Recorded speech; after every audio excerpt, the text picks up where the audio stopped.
Storm Rider asked, her eyes wide. "Nothing," said Wind Rider. "The egg was empty. There was nothing at all inside." "But there wasn't really nothing, was there?" Storm Rider pressed. Wind Rider gave a small nod of satisfaction. Perhaps this chick did understand some things. She banked a little, leading them both up higher, until she could see the mountainside where the vulture pool glistened among the rocks. No, indeed. What was inside the egg wasn't visible, but it was very real.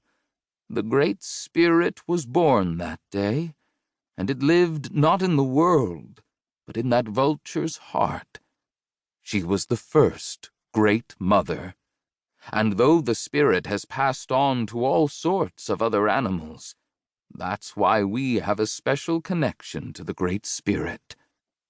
"Wow," Storm Rider said. They flew in silence for a moment, and then the younger vulture flapped thoughtfully and said, "Wind Rider, if the Great Spirit was what hatched, who laid the egg? Who told the vulture not to eat it?" "An excellent question," said Wind Rider. She chuckled to herself, recalling the time many, many moons ago when she'd first heard this story as a fluffy, white-feathered chick in her mother's nest. She had asked what would happen if the vulture had eaten the Great Spirit. "And what's the answer?" Storm Rider prompted. "Oh, nobody knows," said Wind Rider. "Perhaps the Great Spirit laid itself somehow. Perhaps it was something else. Nobody knows which came first, the spirit or the egg.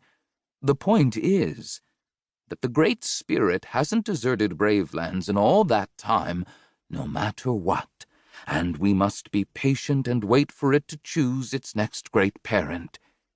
It chooses the one who can best nurture and protect it." "Something strong, like an elephant," muttered Storm Rider. "Often so," replied Wind Rider, "but sometimes the choice is not so obvious. Even the meekest-looking creatures can have great strength in their hearts." They flew in silence for a while, circling the pool, and then heading higher. They flew toward the great mountain, its lower slopes wreathed in fog, the higher ones green and thick with huge trees. "The air feels strange on the mountain," said Storm Rider. "It seems to shake. I can taste its smoky breath. What does it mean?" "I've sensed it too," said Wind Rider with a sigh. "Something terrible is coming.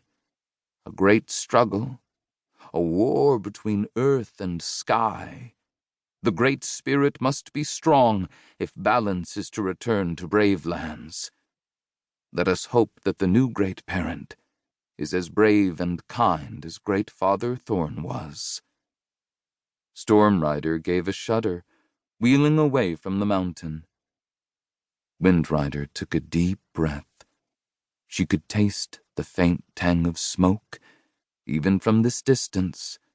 She held it on her tongue, as she would the meat of a dead creature, and the knowledge came into her heart the same way it always did, quietly and simply.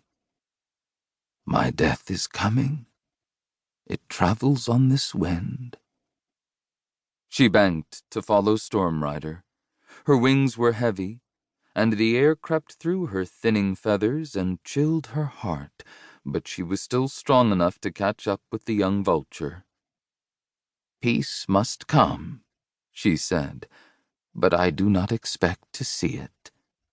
Storm Rider cast a frightened look at her and opened her beak to squawk in alarm, but Wind Rider cut her off.